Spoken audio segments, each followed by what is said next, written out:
어느 추운 겨울날 새벽에 3살짜리 어린아이가 일어나서 엄마 아빠가 없는 것을 알고 어디론가 뛰어갑니다. 그 어디론가 어디냐? 약 1km 떨어진 교회로 뛰어갑니다. 이유가 뭐냐? 새벽에 일어났을 때의 엄마 아빠가 없는 것은 어디에 갔다? 교회 간 걸 알기 때문에, 경험으로 알고 늘상 그러했기 때문에. 그러니까 이 아이는 일어나가지고 엄마 아빠가 안 보이면 새벽에 그냥 뛰어가는 거예요. 그러면 그 추운 겨울날 엄마 아빠가 따뜻하게 반겨주고 안아주고 잠드는 그런 모습이 있었죠. 오늘날 우리가 죄의 문제, 그리고 여러 가지의 얽힌 문제를 해결할 수 없어서 아파하고 힘들 때 우리가 정말 뛰어갈 대상은 죄의 해결자가 되시고 인생의 모든 문제를 해결하시는 예수 그리스도, 그분 앞에 나가면 모든 문제가 해결되는 것을 믿으시기를 축원합니다. 하나님은 때의 문제 해결하지 않는 것은 없어요. 내가 이해하는 문제이지 이해가 안 되는 것은 없어요.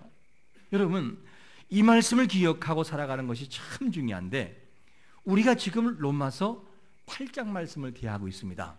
그러면 이 로마서 8장까지 1장부터 8장까지 내용을 간략하게 정리하면 무슨 뜻이냐면, 모든 인간은 죄인이다. 그리고 그 죄에서 해방받을 길은 율법이 아니다. 오직 예수 그리스도 안에 있는 생명의 법이 인생들을 구원하고 자녀 삼는 것을 믿으시기를 축원합니다. 이 내용을 말씀하고 있어요. 그러므로 모든 죄의 사슬에 있는 인생들은 예수 그리스도 앞에 나와야 되고 성령을 통해서 새로운 삶으로 바뀐다라고 하는 것이 뭐냐면 로마서의 말씀의 내용이 되는 것이죠. 그런데 우리는 잊지 말 것은 뭐냐면, 우리가 하나님의 자녀가 맞아요. 분명히 이미 하나님 자녀가 됐어요. 그럼에도 불구하고 우리에게는 상속자가 되지만 공개적으로, 공식적으로 뭐가 되느냐? 하나님의 나라가 이 땅에 눈에 보여지게 임하기 전까지는 우리에게 무엇이 있느냐? 고난이 따라와요. 누구처럼? 예수 그리스도께서 구속을 이루어 나갈 때에 고난을 받으신 것처럼 그렇게 고난이 따라되는데, 이 고난을 우리는 반드시 이길 의무가 있다는 거예요. 이 고난을 이겨야 할 의무가 있습니다. 하나님의 자녀임에도 불구하고 현실의 세계에서는 여전히 고난이 따라옵니다. 이 고난이 따라오지만 그럼에도 불구하고 현실에서 이 고난을 이겨야 되는 이유가 있다는 거예요. 반드시 이겨야 되는데 이겨야 될 이유의 근거를 어디에서 말씀하고 있느냐? 로마서 8장 18절에 보니까 이렇게 말씀합니다. 제가 읽어보겠습니다. 생각하건대 현재 고난은 무엇이에요? 장차 우리에게 나타날 무엇과? 영광과 비교할 수 없기 때문에 지금 이 땅의 고난을 이겨야 한다는 거예요. 만약에 이 고난을 이기지 못하면 장차 다가올 영광이 너무 아깝잖아요. 못 이기면. 그러므로 성도는 하나님의 거룩한 그 나라의 영광과 이 땅에 도래할 그 영광을 기억하고 현재 고난을 이겨야 할 의무가 반드시 있음을 믿으시기를 축원합니다. 그래서 성도에게는 반드시 두 가지를 기억해야 되는 거죠. 한 가지는 뭐냐면 현재의 고난이라는 단어, 그리고 장차 우리에게 나타날 영광이라는 단어, 이 두 단어를 항상 잊지 말고 살아가야 돼요.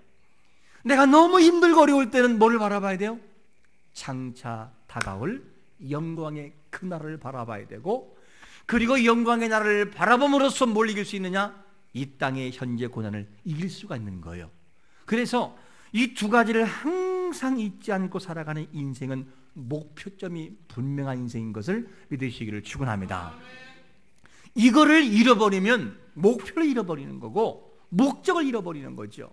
여러분, 이 중에 아마 등산 좋아하시는 분들 많이 있겠지요. 그런데 등산을 갈 때 뭘 가져가냐면 초행길 같은 경우는 지도를 가져가거나 어떤 정보를 가져가요. 이 산이 몇 미터이고 몇 시간에 정복할 수 있고 얼마가 중단이 되는지를 알고 가야 되죠. 그런데 등산 갈 때 만약에 이런 사람하고 같이 가보세요. 어디로 가? 일단 가봐. 높이는 얼만큼 돼? 더 높아. 얼만큼 남았어? 거의 다 갈 거야 아마. 그런데 1시간 가도 끝이 없어요. 그런 사람하고 등산을 한다면 답답하고 지루할 거예요. 그런데 이 등산을 할 때 분명한 목표 지점을 정해놓고, 야, 지금부터 40분을 걸어가면 3분의 1을 온 것이다. 우리가 1시간을 걸어가면 얼만큼 온 것이다. 앞으로 여기에서 정상까지 2km 남았으니까 여기서 10분 쉬어간다. 저 이야기를 하고 가면 지루해요, 행복해요? 행복한 등산 되는 거죠. 얼마나 남았는지를 모르고 가는 등산처럼 지루한 것은 없어요. 인생도 마찬가지라는 거죠. 인생을 똑같이 살아가는데 나라는 인생이 무엇을 위해 살아가는지를 모르고 가는 인생, 가봐야 아는 인생이 있는다면 얼마나 그 인생이 초라하고 답답하겠습니까? 하지만 내가 걸어가는 인생의 목표점은 분명하다. 나는 이 땅에 와 살아가지만 나의 인생의 목표 지점은 바로 하나님의 큰 나라가 목표이고, 내가 살아가는 목적과 이 현장에 살아가는 목적은 그 나라를 위해서, 그 나라를 빛내기 위해서 다시 오실 예수 그리스도를 만날 때 내가 할 말이 있기 위해서 나는 인생을 살아간다. 그래서 나는 지금 힘들어도 이거를 참고 인내하는 거야. 분명하잖아요. 이런 인생이 있다면 그 인생이 지루하겠습니까? 지루할 수 없죠. 여러분, 그래서 하나님 자녀가 반드시 기억할 것은 뭐냐면 장차 우리에게 나타날 영광을 기억하고 걸어가는 거죠. 이것을 보지 못하는 인생은 참으로 답답해요. 그러면 우리가 천국의 모형을 다 볼 수는 없으나 일부 한 토막을 본다면 천국 그 영광은 어떤 나라일까? 요한계시록 7장 16절과 17절은 우리에게 잠시 이렇게 소개합니다. 읽어보겠습니다. 시작.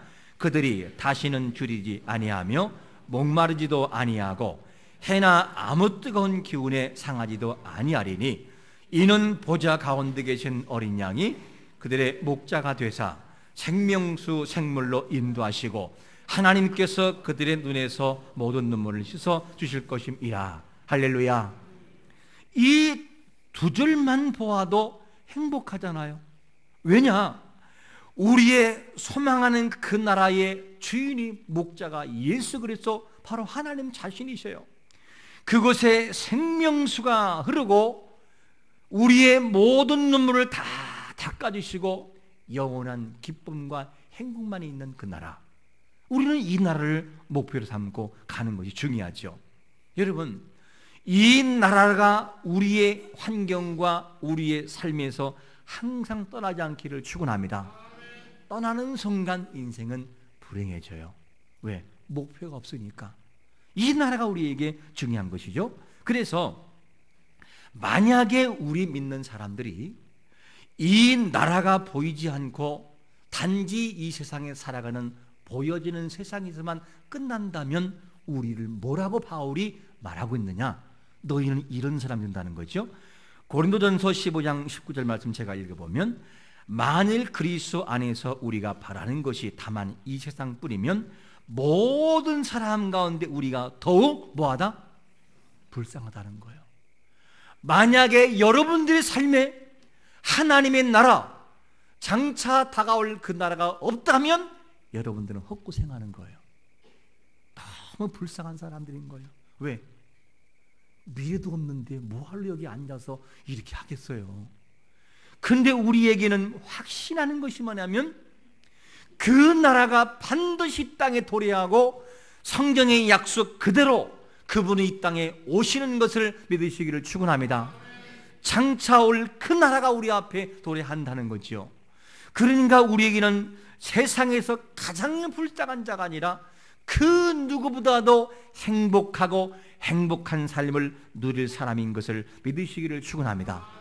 그런 사람들 향해 뭐라고 합니까? 우리는 무서운 총의 영을 받지 아니하고 바로 양자형을 받았으므로 하나님을 아버지라 부를 수 있는 자격을 부여해 주신 것을 믿으시기를 축원합니다.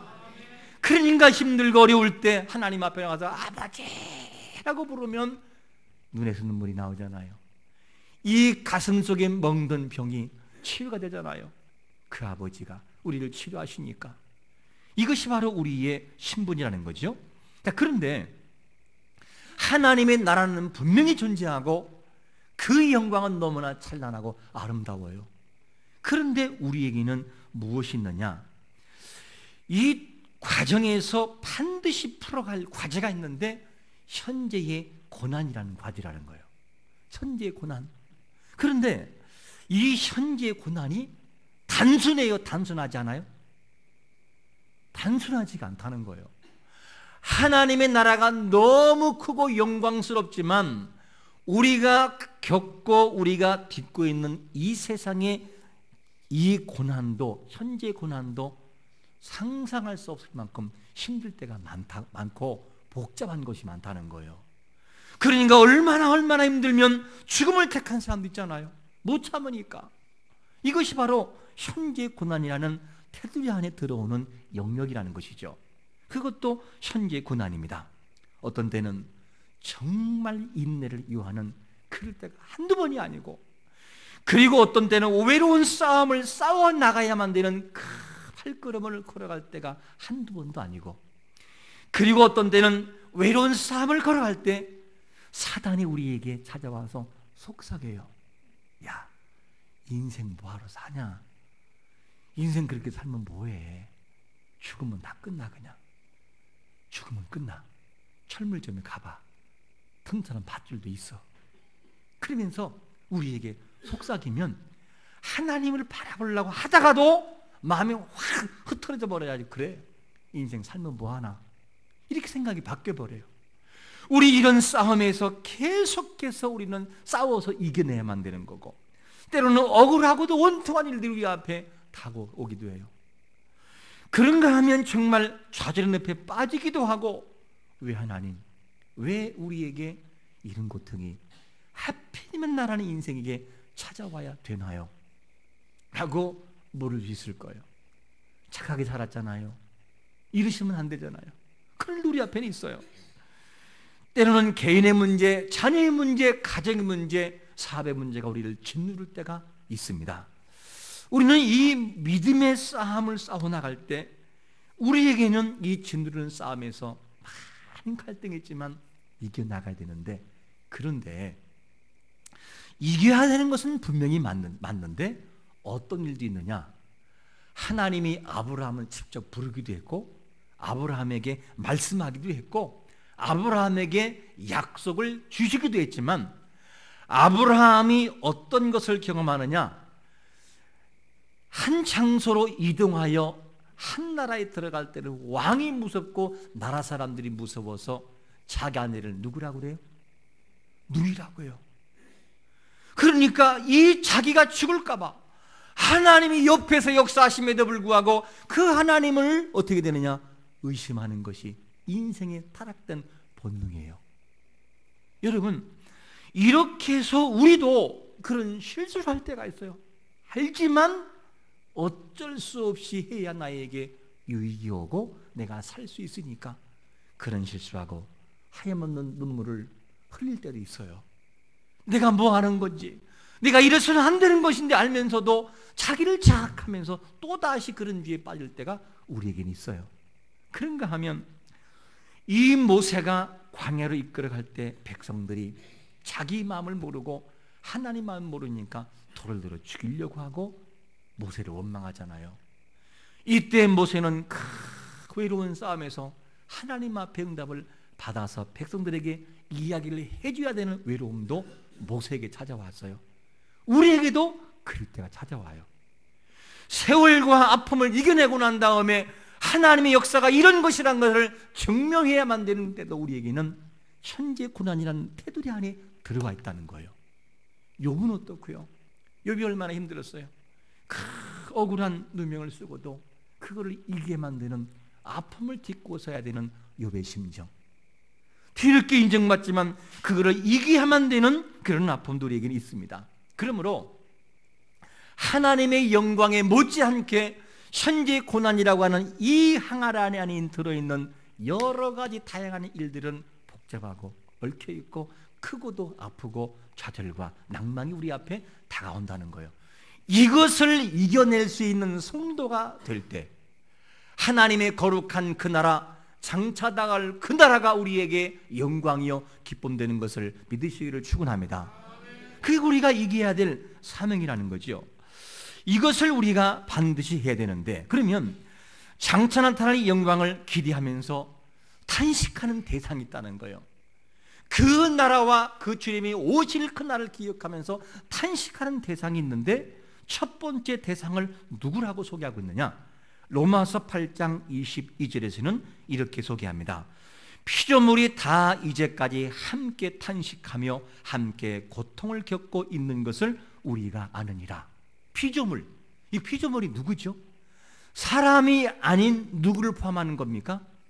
자연계나 말을 못하는 피조세계가 뭐하고 있느냐? 한탄하고 있다는 거예요. 자, 그러면 왜 피조물이 이렇게 탄식을 할까? 아니, 자연이 말을 하나요? 산이 말을 하나요? 물이 말을 하나요? 근데 그들이 탄식하고 있다는 거예요. 탄식하는 이유가 뭐냐면 로마서 8장 19절에 보니까 피조물이 고대하는 바는 하나님의 아들들이 나타나는 것이라는 거예요. 여러분, 왜 사람이 아닌 피조물이 정말로 하나님의 아들들 그 나라 그리고 하나님의 그 나라의 임재와 그 나라가 임재하는 그것을 기대하고 있냐는 거죠. 왜 그렇습니까? 이유가 뭐냐면 그 이유가 로마서 8장 20절에서는 이렇게 말씀합니다. 피조물이 허무한데 굴복하는 것은 자기 뜻이 아니요 오직 굴복하게 하시는 이로 말미암음이라. 피조물은 죄를 짓지도 않았어요. 여러분, 황소가 아담과 함께 있어가지고 선악과 따먹었어요? 안 따먹었어요? 아담이 먹고 하와가 먹고 너도 한 입 먹어라 그러고 던져주니까 아 맛있네, 아이고 벗었네 이렇게 했어요? 아니에요. 피조물들은 죄를 짓지를 않았어요. 그런데 피조물이 죄를 짓지 않았지만 누가 죄를 지느냐? 사람의 죄를 지으니까 그 사람 때문에 이 땅은 저주를 받고 엉키가 나면서 모든 자연의 세계까지 함께 겸하여 죄의 저주를 받은 것입니다. 그래서 피조물의 아우성과 고통은 누구 때문이냐? 사람 때문이에요. 사람 때문에 사람 밑에 들어간 인생들은 어쩔 수 없이 사람 때문에 피조세계는 고통받고 한탄하고 아파하고 있는 거죠.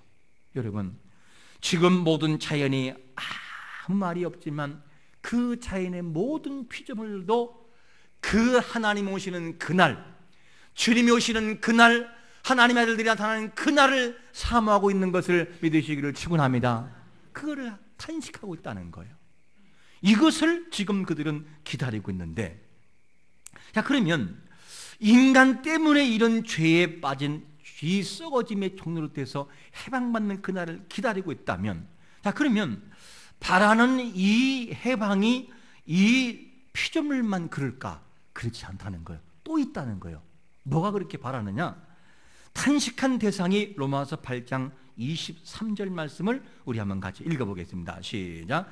그뿐 아니라 또한 우리 곧 성령의 처음 익은 열매를 받은 우리까지도 속으로 탄식하여 양자될 곧 우리의 몸의 속량을 기다리느니라. 여러분, 이 말씀 보면 마치 뭐와 같으냐? 우리 자신들이 이 육신에 갇혀있는 이것을 너무 아파하고 빨리 그 나라가 왔으면 좋겠다. 하나님의 그 나라가 임재하고 그분이 오셔서 왕으로 다스리는 그 나라가 왔으면 너무 좋겠다.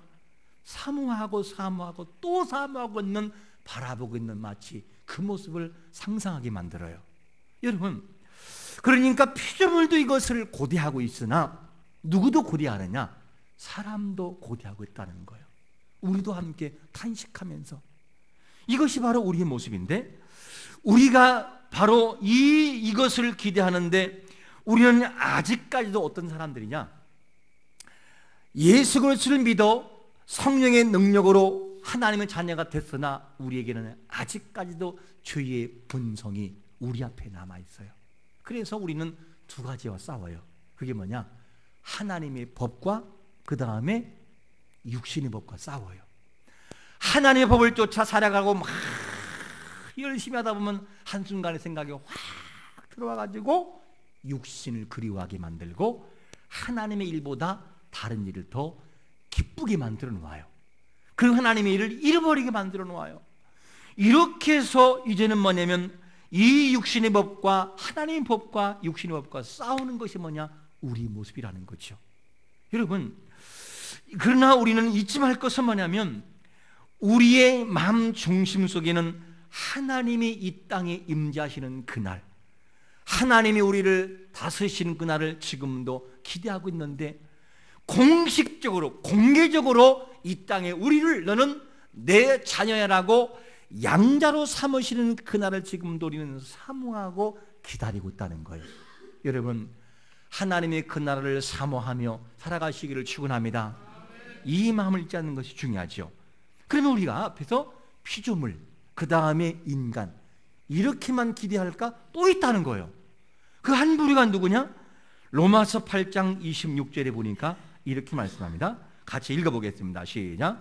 이와 같이 성령도 우리 연약함을 도우시나니 우리는 마땅히 기도할 바를 알지 못하나 오직 성령이 할 없는 탄식으로 우리를 위하여 친히 간구하시느니라. 성령 하나님도 우리가 그리고 하나님의 그 나라가 이 땅에 다시 도래할 것을 탄식하는 마음을 가지고 우리를 위해서 기도하고 있음을 믿으시기를 축원합니다. 자, 이렇게 되면 답이 나오죠. 하나님의 그 나라가 도래할 그것은 피조물도 말 못하는 피조물도 고대하고 사람도 고대하고 성령 하나님도 고대하고 있다. 그러면 우리는 여기에서 이런 질문을 해봐야 됩니다. 피조물도 그렇게 고대하고 성령님도 기도를 통하여 탄식함으로 기대한다면 우리는 얼마나 그 날을 기다리고 있고 소망하고 있는가? 우리의 삶을 더듬어 볼 때 얼마나 그 날을 사모하는가? 우리는 물어봐야 되는 거죠. 이 질문을 우리는 반드시 해봐야 됩니다. 여러분, 우리가 이 땅에 다시 올 그날이 반드시 있다는 것을 믿는다면 정말로 피조세계보다도 그 누구보다 정말 기대할 것은 피조물이 아니라 황소와 자연계가 아니라 바로 우리 자신들인 것을 믿으시기를 축원합니다. 우리가 가장 사모하고 기다려야 돼요. 이유가 뭐죠? 여러분, 하나님이 이 땅을 창조하신 것이 하나님의 영광을 받기 위해 창조하신 것이지만 그러나 가장 큰 목적이 뭐냐? 하나님께서 이 땅을 만드신 다음에 맨 마지막에 창조한 것이 뭐예요? 사람입니다. 왜 그럴까? 아이를 낳고 아이를 낳을 부모는요 모든 것을 준비해 놓아요. 아이를 위해서 모든 것을 준비해 놓아요. 하나님이 우리를 얼마나 사랑하면 자기를 닮은 형상을 닮은 인생들이 이 땅에 놓기 위해서 모든 것을 준비해 놓고 다 기다리고 있었어요. 그리고 하나님이 모든 것을 만드신 다음에 뭐라고 말씀하셨냐? 보시기에 심히 좋았더라. 다른 말로 말하면 내가 너무나 행복했다. 그 말, 행복했다. 여러분, 하나님이 여러분들을 바라보시고 행복해 하시는 것을 믿으시기를 축원합니다. 너무 행복해 하셔요. 창조 때만이 아니라 지금도. 그거를 지금은 기다리고 있어요. 그런데 그 인생들이 뭐를 하느냐? 그만 타락해버린 거예요. 사단의 꾀임에 넘어가서 모든 이 죄를 범하는데 하나님의 약속을 깨트려버리고 말았어요. 그러면 배신을 하면 하나님 입장에서 기분이 좋겠어요? 안 좋겠어요? 안 좋죠. 그런데 하나님은 어떻게 되느냐? 그 배신한 인생들을 찾아가요. 아담아, 너 어디 있느냐? 하나님 숨었어요. 그리고 하나님이 아담을 찾아가요.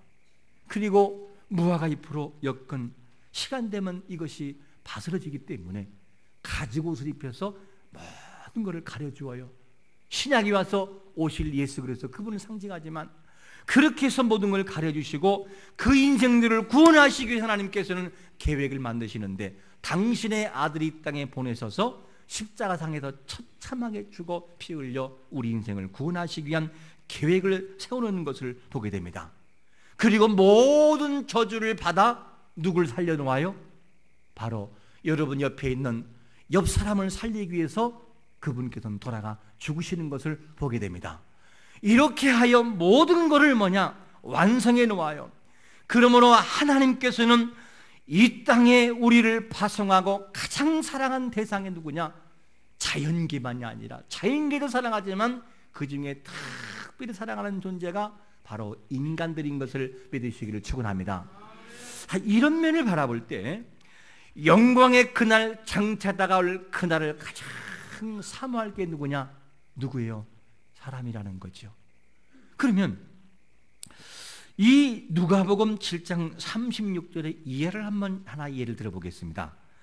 누가복음 7장 36절 이하를 보면 한 바리새인이 예수님을 찾아와요. 찾아와 가지고 하는 말이 뭐냐면 이렇게 말씀하죠.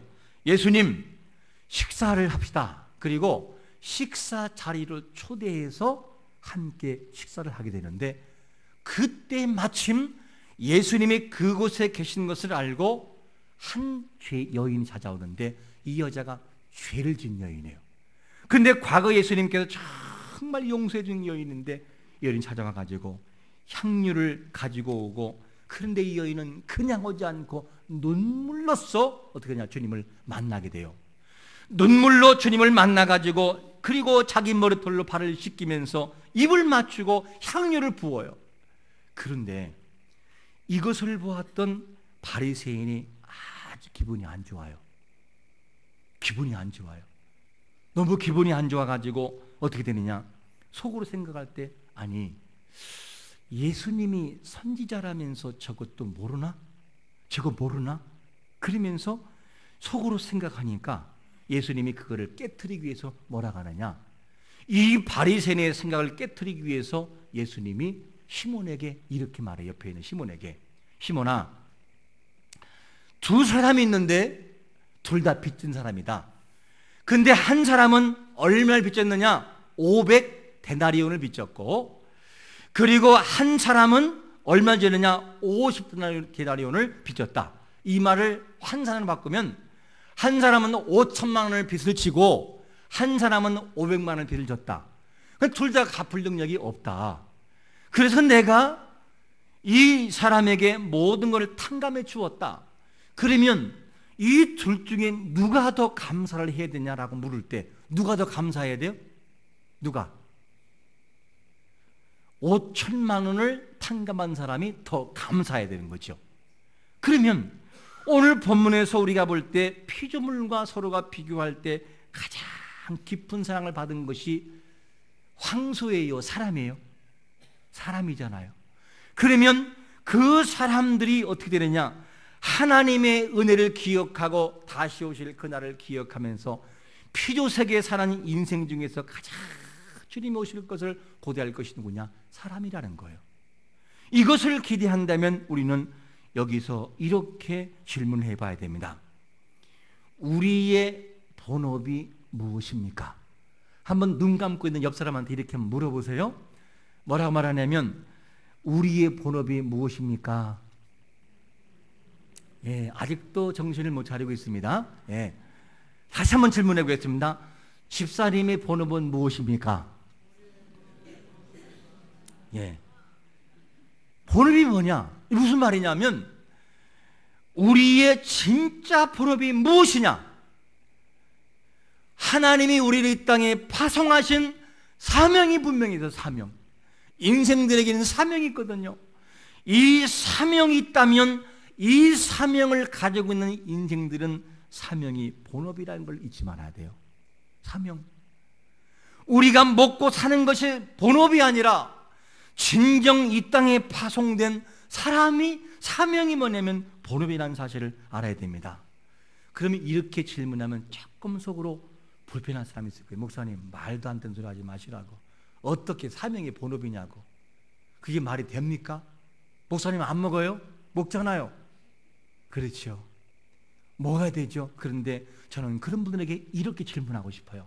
오늘 집에 가셔서 가슴에 손을 얹고 한쪽에 성경을 얹고 나를 한번 이 땅에 파송받은 가장 기초부터 기억해 보세요.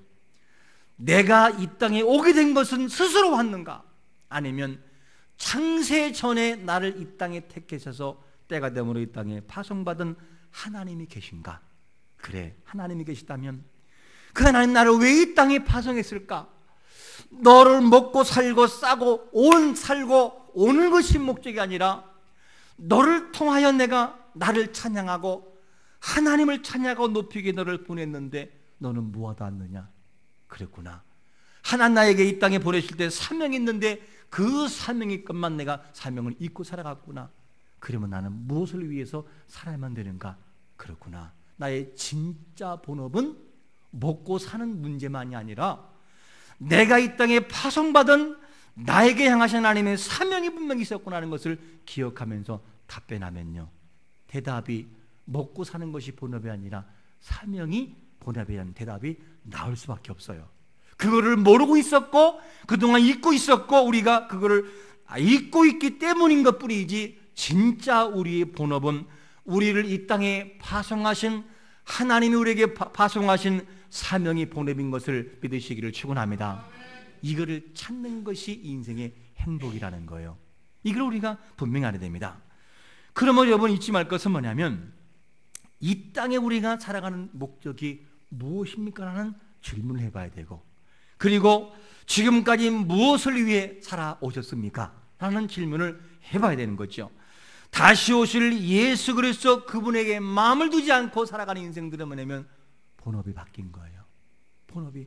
그러니까 인생이 허무하고, 그러니까 인생이 좌절이 오게 되고 낭망하게 되는 것이 뭐냐?